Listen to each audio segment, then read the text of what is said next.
Hello and greetings to you. And today we are gonna talk about parentification. What is that? Parentification is a term that is used for children that have been regularly expected to take care of the emotional needs of their parents or their guardians.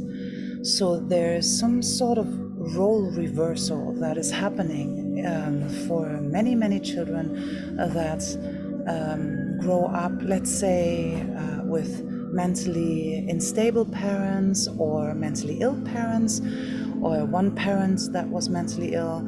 If there's substance abuse or any kind of emotional or physical abuse present, or there are parents that have themselves been in a parentification role reversal as a child and have never done and never experienced therapy for that, that is very easy to pass on. So if you ask yourself as an adult,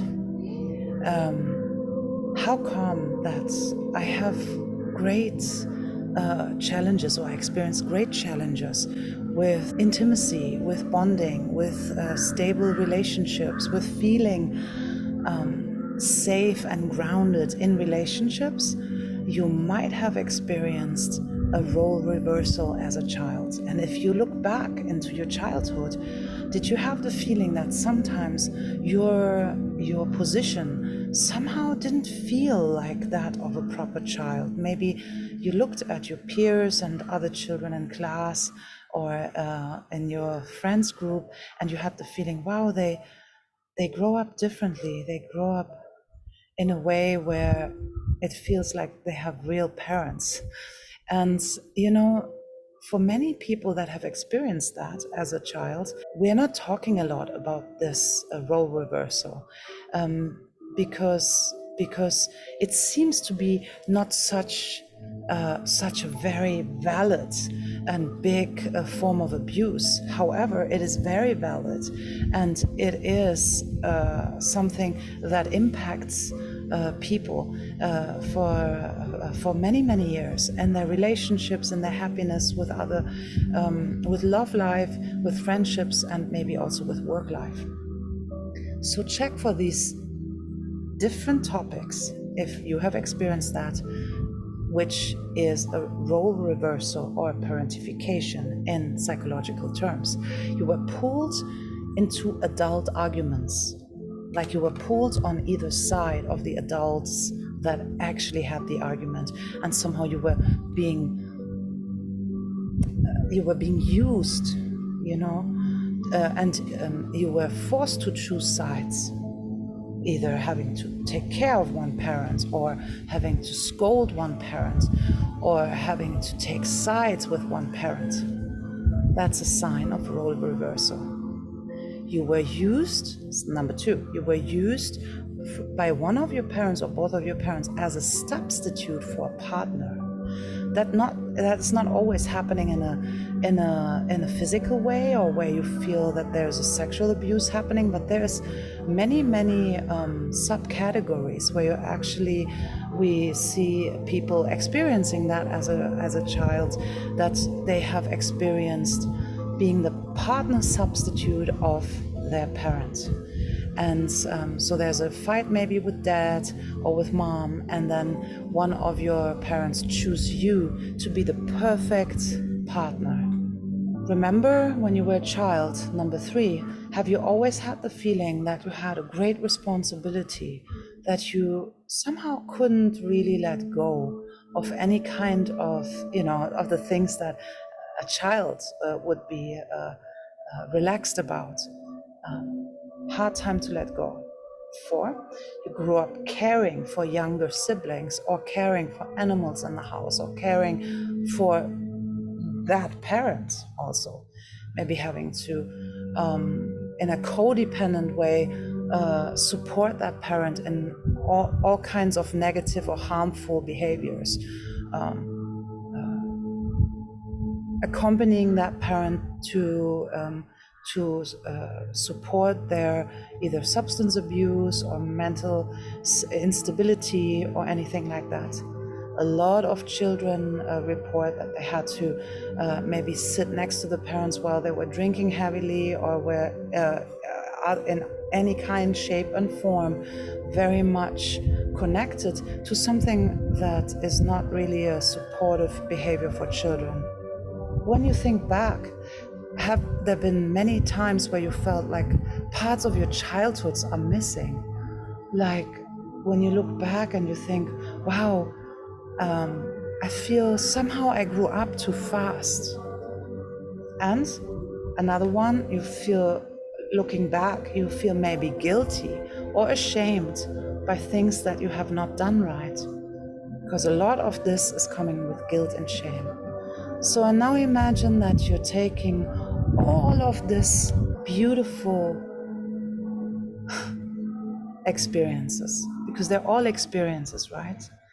And they made you who you are.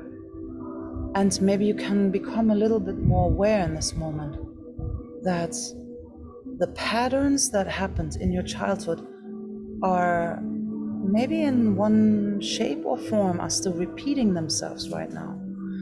And imagine that you are closing your eyes for a moment and you are returning to that child.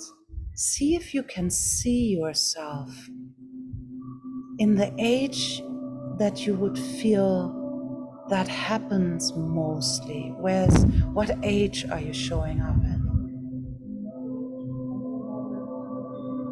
And imagine how you're standing there as your now self, you're in that age that you are in right now, and you are beaming out love and support for your inner child, for that part of yourself that had to be responsible so early, that had to take care of others, that somehow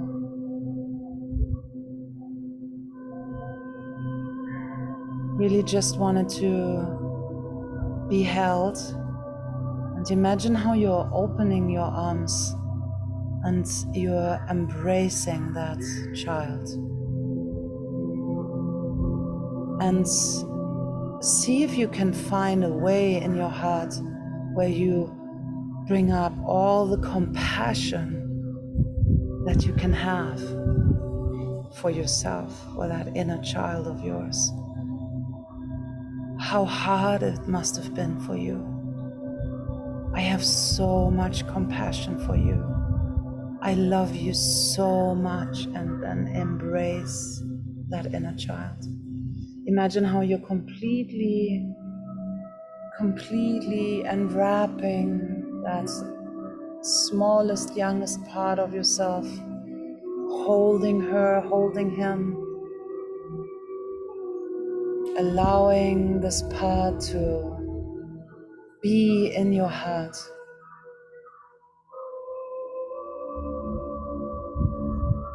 Imagine this beautiful light that is beaming through you. And you're allowing all the experiences, all the feelings, any releases to happen now. Because it's a time of forgiveness and it's a time of wholeness. You're allowed to embrace all parts of your story. There's nothing in your story that isn't worth embracing. Everything that you have gone through made you who you are. Jewels, diamonds, and the ashes, all of that makes you who you are. Bring it all inside your heart and allow every part of you to become conscious, to understand why in so many ways you're still trying to avoid pain, where maybe in this moment in time you would be ready to open your heart for new experiences rather than living out the past pains. Imagine how you're opening new doors in this moment for new experiences to flood into you, for new experiences to come, for an openness and an open road in front of you, for a complete different experience, a new story to be written. How would that feel like? How would that feel like in relationships? Imagine that that version is just a breath away.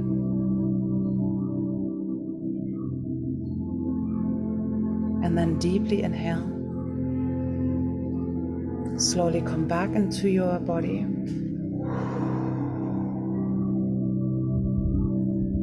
Into this now. Take a moment to just breathe. And if you feel like writing some thoughts down or drawing something or making some kind of reverence to your inner child, you can do that after this class. Like a little reminder of honoring that hidden part in you that has gone through so much, that is so worthy of love. And may the source be with you. Sat Nam, greetings and love.